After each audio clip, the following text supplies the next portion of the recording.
guys, it's Angelo, and as we're getting more and more exciting news about Shadowlands, today we're having a look at the first implemented Shadow Priest Legendaries on the World of Warcraft Shadowlands Alpha. Recently, the Shadow Priest has seen some interesting changes in the form of the implementation of Devouring Plague to the spec again, and some slight changes to Shadow Word Death, but the spec still needs some work, and these new legendaries are certainly the steps into the right direction. Now, keep in mind that everything you are about to see is still in alpha, meaning it is subject to change in some way, shape or form. Now, if you're new to the channel and want to stay updated, then welcome of course, and feel free to subscribe, as I've seen a lot of you recently subscribing, which is great, so thank you very much for that. If you want to join the discussion with everything priest related, then be sure to join the Discord server with the link in the description box below. Good. Now that being said, and without holding you up any longer, let's go right ahead and have a look.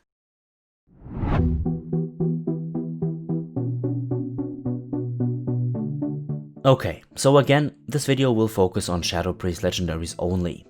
I'll cover Discipline and Holy and their recording upcoming videos of course, but this also means that legendaries which could possibly be ones for all specs will also be discussed here, but out of those we only have two.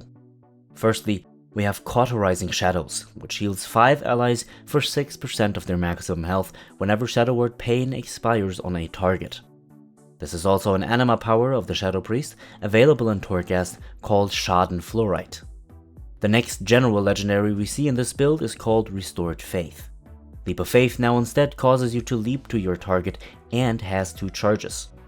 This legendary is clearly inspired by a former glyph, the Glyph of Restored Faith, which of course is not available anymore in-game. Now, both of these legendaries are of course utility based, and Cauterizing Shadows especially gives more of a flair of a raid group supporting legendary, very similar to the legendary helmet for us back in Legion, while Restored Faith seems to be a very cool legendary to help us with mobility, but in all fairness, it's doubtful at this point that we will ever really use it, unless a boss mechanic or an entire encounter really dictates us to make use of it. It also needs to be said here that 2 legendary items out of this general legendaries list are missing in this build according to the data mine information, and I'll be sure to cover those once we have more information here. Okay, now let's go ahead and take a look at the specific spec legendaries for Shadow. First, we have the Painbreaker Psalm, which enables Shadow Word Death to consume 6 seconds of Shadow Word Pain and Vampiric Touch, instantly dealing that damage to the target and generating 10 Insanity. This legendary finds its original source also in Torghast, where it has the same name and a very similar effect, consuming your Shadow Word Pain only, but completely instead, and dealing all of its remaining damage. Now, this legendary seems pretty promising, especially because it generates 10 Insanity. Whether or not it will become problematic that it consumes 6 seconds worth of both of your dots, that remains to be seen, because if this is in fact problematic, meaning you have to redot your target or your targets, then this legendary may not be as worth as it seems. When paired with Death and Madness, however, a new talent centered around Shadow Word Death, then this legendary could very possibly be pretty good. Okay, next up we have the Shadow Flame Prism. Your Shadow Fiend, Mindbender, or rather both, deal 20% additional damage as Shadow Flame damage, and the cooldown on Shadow Fiend or Mindbender is reduced by 40%.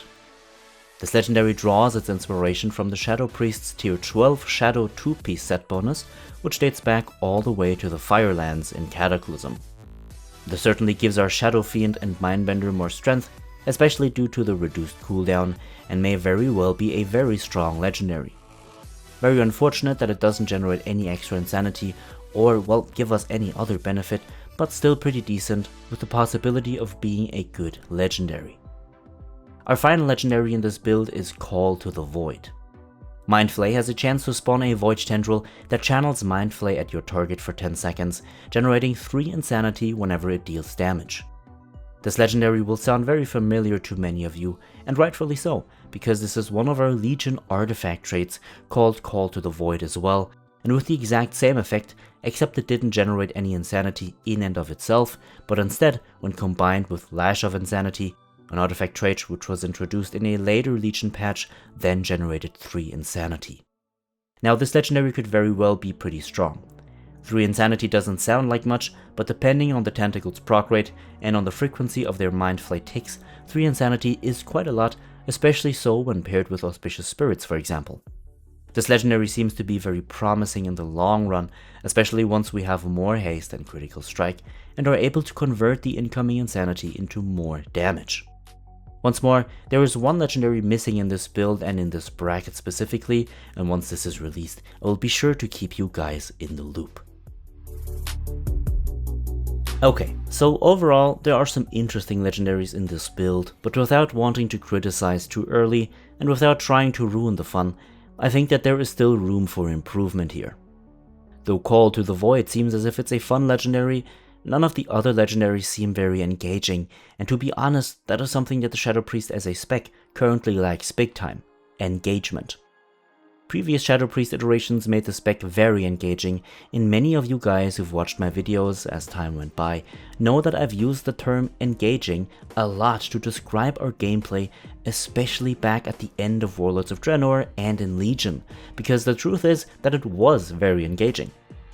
Every decision mattered, dotting targets felt satisfying and very rewarding, and staying in Void form for as long as possible felt very good and made the spec loads of fun. Unfortunately, this is only partially the case in Battle for Azeroth currently, and not all of the case in Shadowlands, or rather in the Shadowlands Alpha. Whether or not legendaries, the Covenant system, conduits, or simply gaining more stats will change this, well, that remains to be seen, but I do feel as if it's important that I give you guys an honest and fair opinion on the spec. Let me know what you think. How do you feel about these legendaries? Do you think that this is a good start? Or would you say that there's definitely some more work required? I'd be interested in your opinion, so be sure to leave it in the comments down below. A special thanks as always to my supporters over on Patreon, and thank you everyone for watching. If you've enjoyed this video, then please give it a like, and if you wish to remain updated on the content of this channel, feel free to subscribe. Now, as always, have a good one my friends, enjoy patch 8.3, get excited for Shadowlands, and I will see you all in the next one.